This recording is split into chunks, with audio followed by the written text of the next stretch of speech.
Hey guys, Sandy here. Welcome back to the channel. Welcome back to scrapbooking my Disneyland photos with my never-ending kit. These are photos that belonged to Crystal and I snagged them from her. We were eating big old pickles. I think I'm going to do a diagonal design because I haven't done one of those in a hot minute. So let's see what I can do. All right, guys, so I've pulled out a couple papers. I have this little kind of weird diamond-ish paper that I'm not a complete fan of, but I figured it would be able to work for something, and you know what? It did. It is going to be the background paper for this layout. I also decided not to cut my paper this time and to tear it. No real particular reason why. I just thought that that would be a fun thing to do. Then I'm going to place that down here, and then I will figure out the photo situation here. So this is a photo of Crystal. She took a selfie with her pickle, and then she took a picture of Julianne and I with our pickles. Now, I don't know about you. I am a pickle fan. I love pickles. I love pickles and olives and all of that good stuff, right? Like, it just makes me happy. I remember when we first got married, I was like, okay, so we need to do like a pickle and olive tray. And Christopher's like, what? I was like, yeah, pickle and olive tray, for holidays to munch on, a little snack, a little hors d'oeuvre, or a hors d'oeuvres, as we call them. And he was just like, what? Not something that his family did. Something that we did when I was young. But man, I do love me some good pickles. Yes, indeedy. Okay, so this cut apart paper right here that is full of tags. I do love a good tag cut apart paper for two reasons. One, it gives me a lot of different patterns that I can use. And then a lot of different tags that I don't have to cut, right? Like it's already measured, it's already great.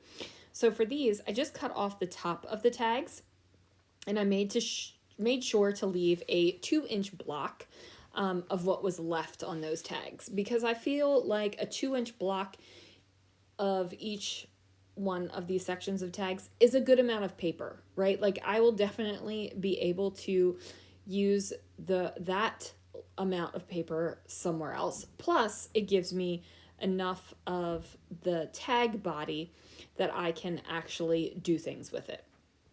So I trim down all of these tags, throw that extra into the trash, and then I decide that I'm going to put the tags across the top of the photos.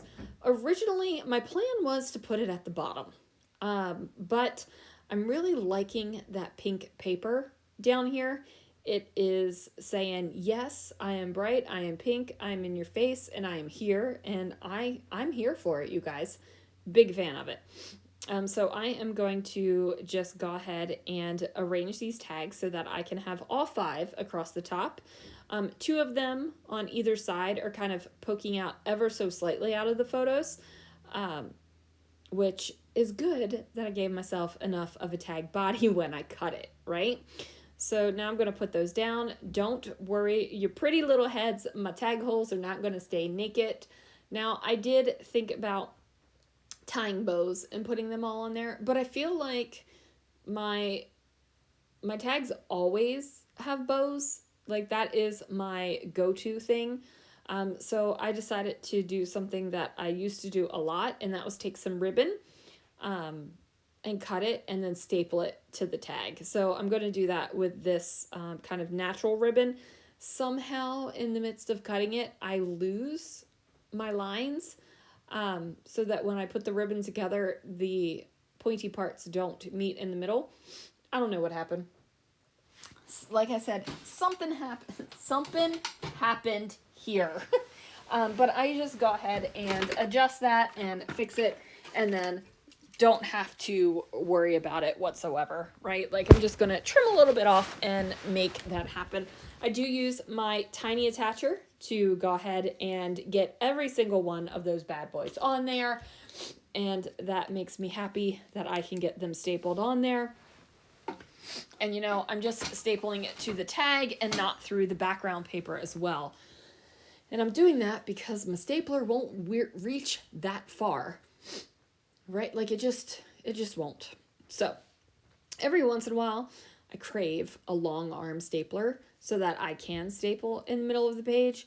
But I'm like, the times are so few and far between that it would be like a waste of money, and I could use that money elsewhere and buy other things that aren't, right? Like I could just do other things. So not going to worry about that. I am going to pull out my 12 by 12 sheet of 49 and mark it rub-ons, and I'm going to use one of them that says, oh yeah. And then also this vellum camera paper that is still living its best life in my stash, you guys. It still is there. I don't know how many cameras I've cut out of this sucker, but it feels like a bajillion. And I still have a bajillion left. So isn't that exciting? So exciting. Yeah. So anyway, I'm going to cut out a camera. I'm going to use that. I'm going to use this rub-on. And then I'm also going to bring in some letter stickers to put down the word pickles. So my camera sticker or my camera vellum cutout is going to overlap the word yeah. And I'm just going to position that to where I want it. I'm going to use a bone folder to put down this rub-on. Now, we talked about favorite rub-on tools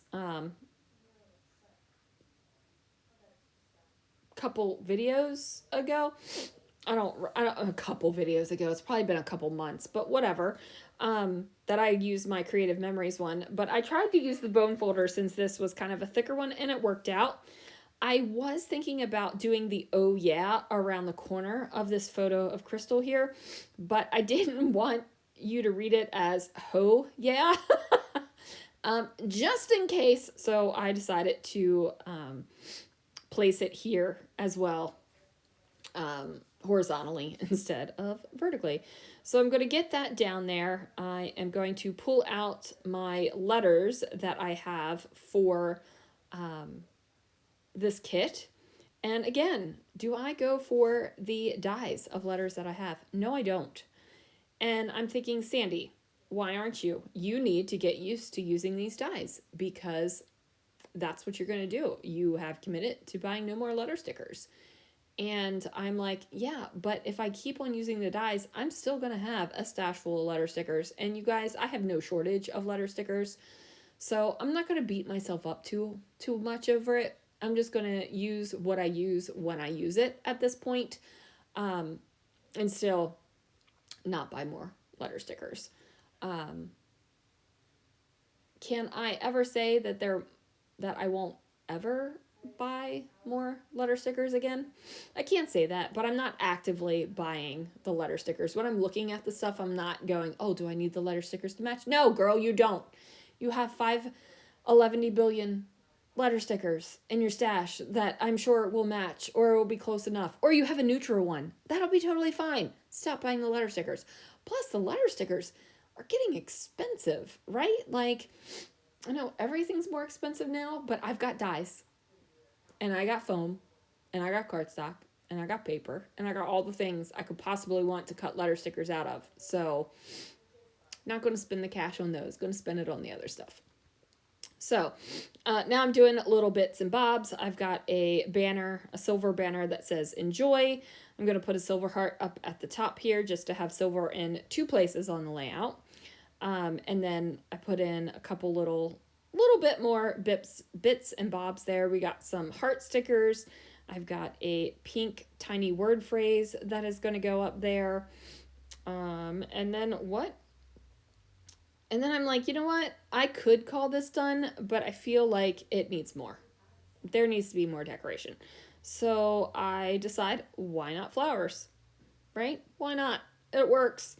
Because I really don't have any pickle embellishments. And if somebody says, actually, yes, in this collection there's a pickle, I will, if I have that, I will put it on this layout. But I am going to use some florals, and I'm using a mixture of florals. I'm not using like the same embellishment pack of florals. I'm going to combine them.